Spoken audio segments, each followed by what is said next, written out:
Assalamualaikum warahmatullahi wabarakatuh. Saya Aldia Timpila dengan NIM A6102 dari jurusan Pendidikan Geografi Fakultas Keguruan dan Ilmu Pendidikan Universitas Muhammadiyah Surakarta, di mana saya perwakilan dari kelompok 9 ingin membahas mengenai evaluasi kemampuan lahan untuk penggunaan lahan di daerah aliran sungai atau disebut dengan DAS di daerah Lao, Sulawesi Selatan, di mana ini merupakan referensi jurnal yang sebagai penelitian oleh Bapak Mahendra Hargianto oleh anggota-anggotanya yang bernama Nexi Nukaban, Surya Dharma Tarigan, dan Oteng Harijaja. Baik, izinkan saya untuk memperkenalkan tim dari anggota kelompok saya sendiri, di mana tim anggota kelompok saya ini terdiri dari 5 orang. Salah satunya yaitu ada 3 perempuan dan 2 laki-laki. Selanjutnya saya akan memperkenalkan tim dari salah satu anggota kelompok saya. Yang pertama yaitu Rahma Ragita Sukamto.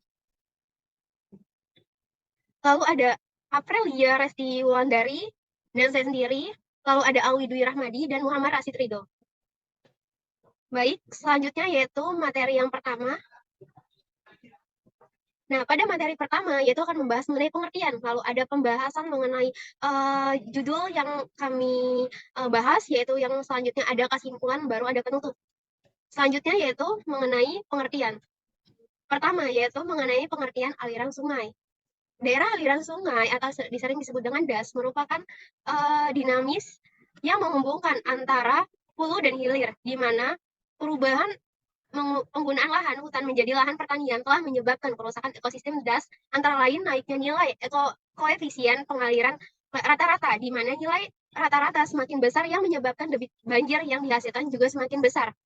Pada DAS laut di Provinsi Sulawesi Selatan ini dengan luas 35.174 hektar adalah salah satu DAS di Sulawesi Selatan yang memiliki masalah serius untuk ditangani, yang diakibatkan oleh degradasi dan transformasi hutan yang terus meningkat dan tidak terkendali.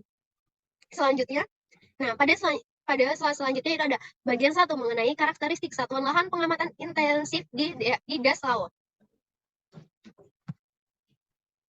Baik, pada diagram karakteristik lahan di wilayah DAS laut. Di sini ada diagram mengenai karakteristik pada lahan di wilayah laut. Jadi, yang pertama yaitu di sini yang berwarna biru. Pada penggunaan lahan pertaniannya, di mana pada penggunaan lahan pertanian di sekitar daerah aliran Sungai Lao ini mencapai 53,16% atau setara dengan 18.697,65 hektar.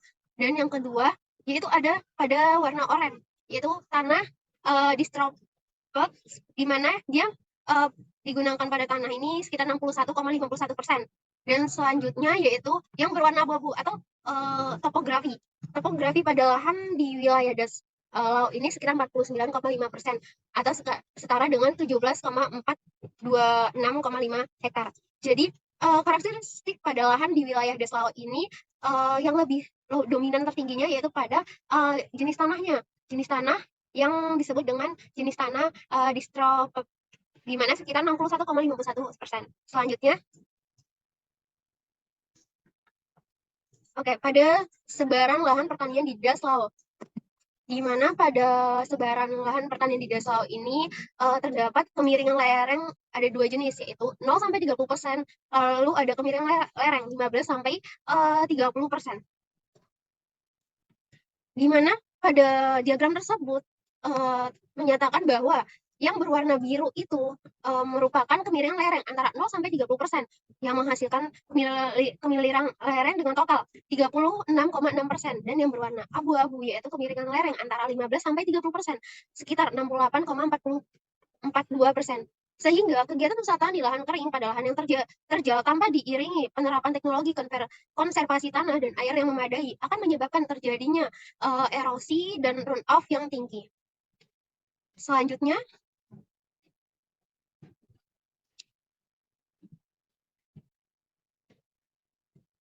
pada materi analisis pada bagian 2 yaitu pada materi analisis kemampuan lahan DAS di Lao akan dijelaskan oleh anggota selanjutnya yaitu Aprilia. Kepada Mbak April saya persilakan. Baik, selanjutnya untuk sebaran kelas kemampuan lahan di daerah aliran Sungai Lawu, Terdapat kelas kemampuan lahan 3, kelas kemampuan lahan 4, dan kelas kemampuan lahan 6. Pada diagram abu-abu, terdapat 7,638,39 HA, dan pada diagram oranye terdapat 9,788,18 HA, dan pada diagram biru terdapat 17,748,05 HA. Selanjutnya, yang kedua yaitu faktor penghambat seluruh kelas kemampuan lahan. Nah, ini terdapat lereng bergelombang curam, erosi sedang, dan batuan di permukaan lahan sedang, dan drainase agak buruk. Nah, di sini ada tabel kelas kemampuan lahan atau KKL di daerah aliran Sungai Lawo. Dan tabel 3 ini terdapat klasifikasi kemampuan lahan, satuan lahan, dan luas total area. Lahan kelas 3 E2 B1 dengan faktor pembatas kerusakan erosi atau E2 menempati area seluas 5.847,66 ha atau 16,62%, terdapat pada satuan lahan 14 dan 16. Nah, tanah ini dalam kelas 3 mempunyai hambatan berat yang mengurangi pilihan penggunaan atau memerlukan tindakan konservasi khusus atau keduanya. Pada hambatan yang terdapat pada tanah dalam luas kelas 3 antara lain membatasi waktu penggunaannya bagian tanaman semusim, waktu pengelolaan, pilihan tanaman, atau kombinasi pembatas-pembatas tersebut. Baik, selanjutnya faktor erosi akan dibacakan oleh rekan selanjutnya. Baik, saya akan melanjutkan. Pada faktor erosi ini, salah satu faktornya itu mengakibatkan terjadinya penurunan kesuburan tanah, mengganggu pertumbuhan tanaman, dan menurunkan hasil panen, serta mengendalikan erosi faktor erosi tersebut, sehingga prosesnya dapat terhambat dan berkurang.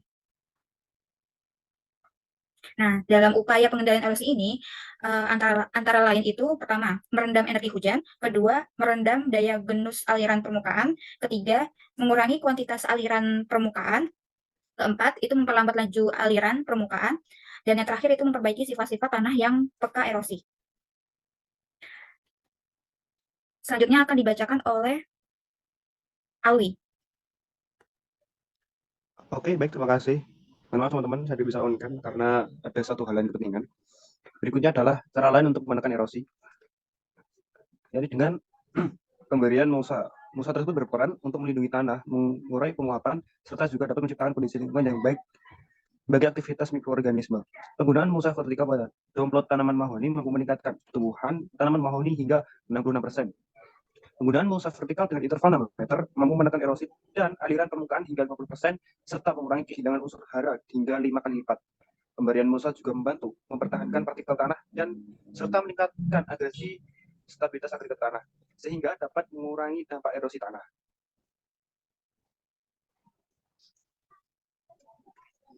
Oke, yang pertama adalah sifat yang berpengaruh terhadap erosi tanah. Faktor kepekaan tanah atau erodibilitas tanah semakin besar. Jika semakin besar nilai erodibilitas tanah, faktor kepekaan tanah atau erodibilitas tanah. Semakin besar nilai erodibilitas tanah, suatu tanah semakin peka pula tanah tersebut terhadap erosi. Yang kedua adalah tanah dengan kandungan debu tinggi. Tanah yang paling mudah tererosi, usaha yang perlu dilakukan pada tanah tersebut, yakni adalah faktor pembatasan erodibilitas tanah dengan pemberian bahan organik. Selanjutnya, arahan penggunaan DAS yang akan dibacakan oleh saya sendiri. Arahan penggunaan lahan DAS Lawo disusun berdasarkan hasil overlay pada peta kawasan hutan dan peta hasil evaluasi kemampuan lahan. Sehingga dapat dirumuskan arahan penggunaan lahan meliputi penggunaan lahan sawah, belukar, rawa, pertanian, hutan tanaman, pertanian atau kebun campuran dan hutan. Berikut adalah gambar peta kelas kemampuan lahan DAS Lawo.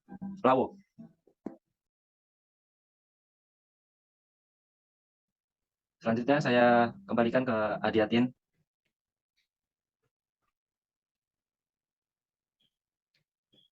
Baik, terima kasih kepada teman-teman sudah mempresentasikan pada pembahasan materi mengenai evaluasi kemampuan lahan untuk penggunaan lahan di daerah aliran Sungai Lawo, Sulawesi Selatan.